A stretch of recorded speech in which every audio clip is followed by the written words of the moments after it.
वाढदिवस आपण चांगल्या रीतीने साजरा करीत आहोत. आपण 45वा वाढदिवस आपण बघितलेलाच आहे. मात्र ईश्वराने आपल्याला अशी शक्ती देव.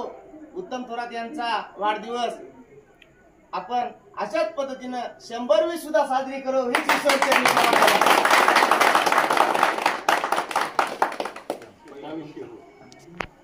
या ठिकाणी आपल्या सर्व समाजकार्यामध्ये, सर्व राजकीय क्षेत्रामध्ये असो किंवा शेती क्षेत्रामध्ये एक निष्ठ असा माणूस म्हणलं तर आमचे उत्तमरावजी थोरात हे या ठिकाणी त्यांचा आज या ठिकाणी 45वा वाढदिवस आपण या येगाव नगरीमध्ये चांगल्या उत्सवाने, मान सन्मानाने, शाल टोपी हाराने या ठिकाणी आपण साजरा केला.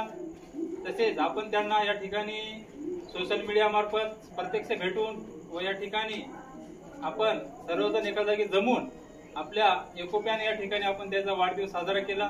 त्यांना विश्वचरणी अशी प्रार्थना करतो की असंच आयुष्य लाभो.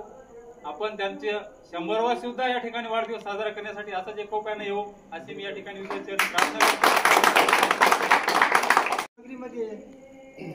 माझा खूप प्रेमानं आणि सगळ्या येगावच्या वासी लोकांनी आणि सगळ्या समस्त गावकरी मंडळींनी माझा वाढदिवस साजरा केला. खूप खूप सगळ्याचे धन्यवाद. लहान असो, मोठा असो, थोर असो, लहान असो, सगळ्याचे मी आभार मानतो. इथं थांबतो.